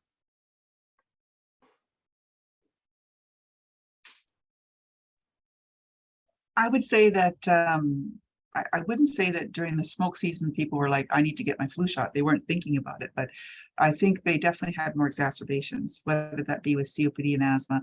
But I think, again, the message is interesting that even air pollution can exacerbate cardiovascular disease. We do see more heart failure and more cardiac presentations during times of air pollution. So I think, we've learned a lot through, the heat dome last year and all that's been going on. I think our public is becoming more educated about the health effects of air pollution and particulate in the air, and looking at our weather reports and our media as well, counseling us about staying indoors, not trying to exercise during such occasions. And so I think I don't see the link. People haven't made the link between air pollution and flu shot, but they've definitely made the link between pollution and exacerbations to their health and the importance of avoiding that. Absolutely. Let's move into the topic around the high dose vaccine. I think it's an important discussion for us to have in our chat box. We have a really good question here. So from Catherine, she's 62. She's a double lung recipient. Hey, congratulations on that. That's fantastic. I recently received a flu shot at my GP's office. There was no discussion of the type. I assume it was not the high dose. Should I get a second high dose vaccine? Ajit, maybe you're best suited to answer this one. Yeah, absolutely. It's a question I do get quite a bit because after, we provide education on these different vaccines, especially now, we're already 2 weeks in, so a lot of people probably got their flu shot. So it is recommended that you just get one annual vaccination. If you did want to get a high dose vaccine, I don't think it would really be worth it because the immune system is lazy and it's already responded once, so it's not going to get the benefit it's going to provide you if you were to get it next year. What I would recommend is as a double lung recipient, absolutely, the high dose vaccine is indicated for over 65. If you're 62, then the Sypemtech vaccine is an option for you as a something that's a bit more enhanced based on your risk. And I'd also, again, anybody around you encourage to get vaccinated against flu because you are at higher risk. So it's important to have your people in your bubble per se, your social bubble, immediate social bubble, to be vaccinated as well. Great answer. I hope that's helpful to you. With the high dose vaccine, Sherilyn had a great graphic in her presentation with a map of Canada, and she had it highlighted with who had what available to whom. And sort of BC was sort of by themselves, sort of in a little strip where it was sort of like, you don't have it, but you kind of do sort of range with a bit of an asterisk with that. Perhaps we could have some conversation. Well, why not in BC? What barriers are we really facing that we couldn't follow suit with Ontario and some of the other provinces who are providing all seniors with that option publicly funded? Either Ajit or Sherilyn? I mean, I don't think I have all the answers to that question because I think there is a lot that goes into making these decisions for each jurisdiction. And I'm not privy to all of the conversations, but I do know that, how it can be implemented is a big factor. I mean, I think it can be a multitude of different factors. It can be how in each province or territory, like your public health units are set up. It all depends on how many people are available to give vaccines. And we saw that with COVID during the pandemic, about really having this need to implement and roll out a vaccine program, but at the same time we didn't have enough immunizers, so that can also be a consideration. I do know that because as some of these folks are my colleagues and I work with some of them, that in the folks who are kind of contributing to these conversations, I have such high trust in them and actually admiration because they are passionate people and they really are committed to trying to get the most vaccine, the most access possible that is feasible at the time. So even though currently we are kind of using this targeted approach, I can see that, that can change in the future. It's similar to how, previous to last year, we weren't offering influenza vaccine to basically everyone. This kind of universal application is fairly recent. So that's been a change in itself, just even with the standard dose vaccine. So I can see that, if we continue to have these conversations, that it is possible that we can maybe follow the approach that they're using in other jurisdictions where all adults over the age of 65 are getting access to the high dose vaccine. So I don't have the answers on kind of like in this particular situation, what were the contributing factors, only kind of more generalizations of what that might be. But also, if we keep talking to our healthcare providers and advocating both ways, from the client perspective and also from the healthcare provider perspective, that maybe hopefully we can get there. Absolutely. Ajit, do you have anything to add to that? Yeah, I think just to echo what Sherilyn said, a lot of these programmatic decisions to include inclusion of different vaccines vary, vaccines or medications, same thing with something like Paxlovid. Each province and territory is making its own decision based on what they feel is what the need and based on their needs assessment.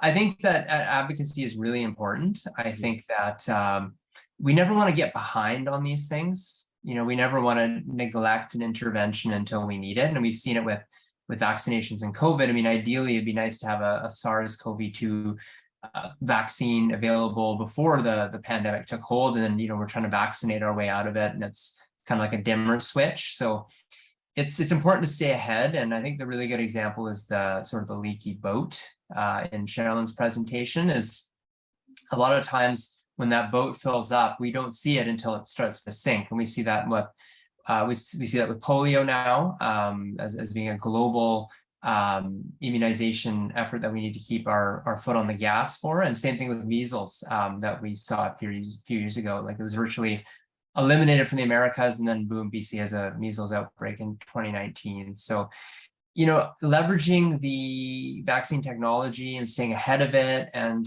when we look at the over 65 age demographic, a lot of them have comorbidities, but also there's the socioeconomic determinants of health as well. So, in my presentation, I said, yeah, price, don't assume.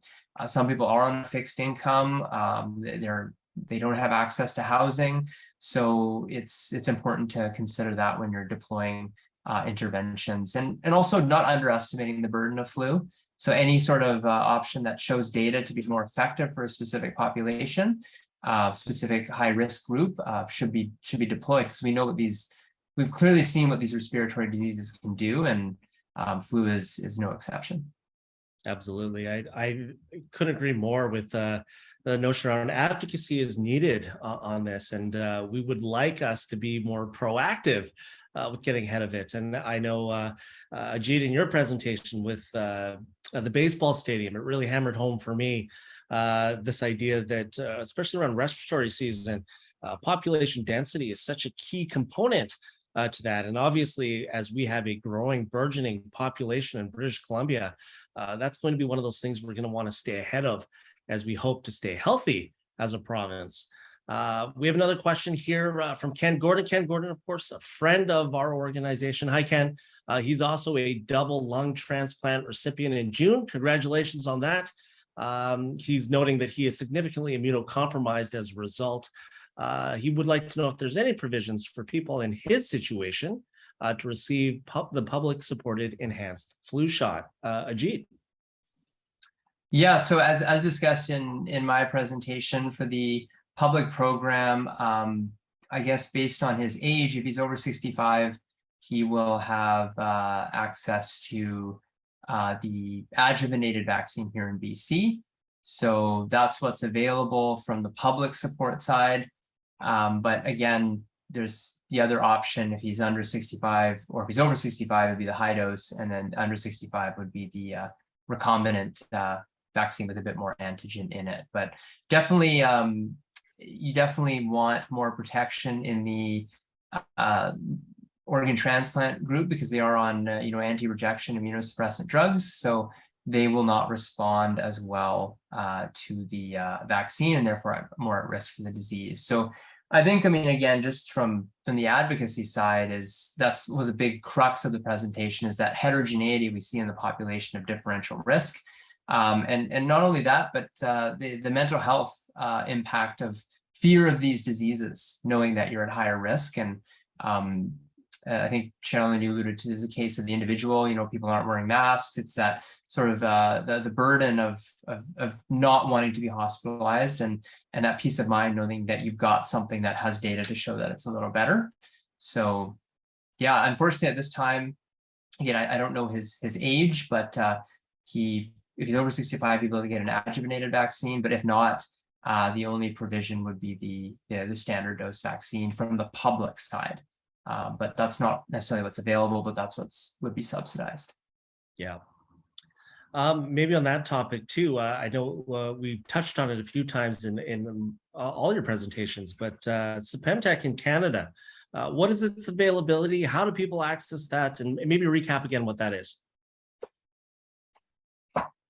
Yeah, so this is the first season it's available in Canada. So it is available at certain pharmacy locations. I can say that it is not the easiest thing to access because there's not all locations have it, but there are things like clinic locators that are available.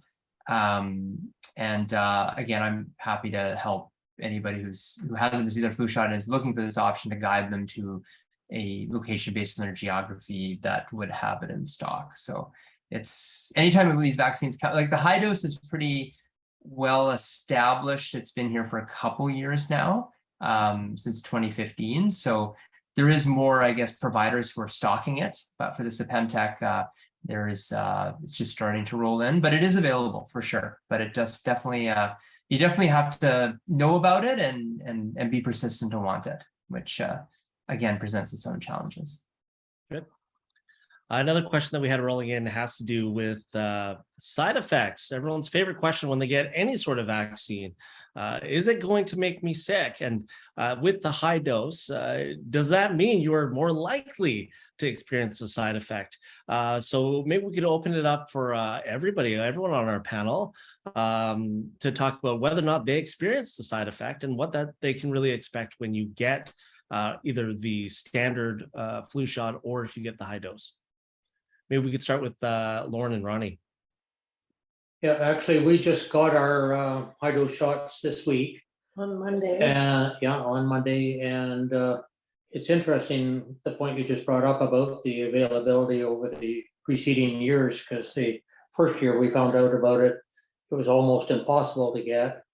And through CARP, we were able to, there was a group, the CARP group in Richmond, headed up for us to order in the high dose flu specifically for BC through a few select pharmacy groups. And we first got introduced to it at that point, and now it's becoming much more available. We did get just sort of a redness on the arm and a sore arm for a couple of days, and then it just goes away. Yeah. No, we didn't get any aches or pains or anything like that that some people say they experienced. We were very fortunate. Perfect. Dr. Whitman. I think, the most common side effect is the sore arm, and with the higher dose and the high dose Fluzone, you would anticipate that there might be a little more incidence of that, but that generally tends to be the side effect that is seen. Very rare to have more than that, but occasionally some people can have a fever or a generalized achiness, but generally these are very short-lived and pale in comparison to the consequences of influenza itself. Absolutely. Sherilyn? Yeah, I would just echo the same thing. I think typically when there is a bit more antigen, you, just like Dr. Whitman said, you can sometimes see a bit more reaction, but again, it's so individualized. Like the same thing happened with getting, some of the COVID vaccines. Some people were saying, oh, I got that one with the higher antigen and I was in bed all day, and then I got it and I felt nothing. So it is so individualized. It's hard, you can't really predict, but at the same time, it will be, short-lived, and just like for the Sharps, couple of days at the most would be the most expected. Absolutely. And Ajit, of course, you've administered many of these now. What have you heard and what have you experienced? Yeah, so I usually tell patients based on the robust data set we had comparing the standard dose and the high dose, there's no statistical significance of the high dose having more side effects. But in the observed trials, there is a little bit higher in the high dose one that have more of what we call local reactogenic side effects, so sore arm, itchiness, redness, that again, all of these typically resolve within 48 to 72 hours. Anything after that is something else is happening. It's typically not the vaccine. And then same thing with systemic, so the fever, chills, slightly observed higher in the high dose, but again, not statistically significant where it's, has to be, very disclosed to the recipient. But again, just tell people that's how you know your body's responding. As Dr. Whitman said, the army is being mobilized. Now you know what's happening, right? That's right. I will say that Ajit administered my flu shot, and I had an achy arm for a little while. I thought Ajit just was really mad at me, and he punched me in the arm really hard right before he administered it. But luckily, that was all I experienced. Just in conclusion here, as we wrap up our question and answer portion of this, what I'd like to do is have each of our panelists go around and say if you had one message to one group, so whether that's a participant, general public who's watching this, or to a public official, or to absolutely anybody, what would your one message be around your flu shot and flu vaccines? So I want to go in reverse order, and Ajit, why don't you start us off? Yeah, for sure. So the first one is get your flu shot, get vaccinated. I know we've had two very sort of low burden seasons, but we're starting to see these respiratory diseases come back with a vengeance. So get vaccinated. Also consider your individual specific risk, and consider all of the tools available at your disposal, whether they're straightforward as hand washing, masking, getting good sleep, getting the recommended amount of exercise, but also consider some of these enhanced options as being a really nice tool in your toolkit to maintain your health and independence. It's an excellent broad overview of exactly what should be done. So thank you, Ajit. Sherilyn. Yes, my one message is I'm still recovering from the flu. It was terrible. So definitely get vaccinated. And, just that if you are someone that is providing immunizations or providing information about immunizations, there's definitely public health and publicly funded, but that's not the only option. So it is important to be aware of what else is out there so you can have these kind of more informed conversations with your clients, and also for clients to also start opening up these conversations. I've learned as much from my clients as I hope that they learn from me on a day-to-day basis. So Fantastic. Thank you. Dr. Whitman. My message is any flu shot is better than none. It's a strong one. That's a good one. Get vaccinated. And Lauren and Ronnie. Well, basically, we were going to say the same thing. Get a flu shot. Anyone is better than one. If you think that you would benefit from a stronger, more effective one at your age, do it. But get a flu shot. Absolutely. The general consensus, of course, is get the shot, not the flu. Sorry, Sherilyn, that you did get the flu, but get the shot, not the flu, is probably the strongest message that we can deliver at this point. I really want to take this time to also thank everyone on our panel for their presentations, sharing their stories, their personal experiences, and of course, the science that makes this all so important as we drive forward towards keeping British Columbians healthier and free of lung disease. And I want to thank everyone who joined us both live for this webinar, and of course, who are going to join us later when they can see this on our website at a future date. All of you are here because you're interested in protecting yourself. And not only that, but the others around you. And that can't be lost in all of this. So I thank everybody for participating in that. So with that, thank you again for everybody for taking their time and being here. And of course, stay safe. Get your vaccines, and we'll see you again soon.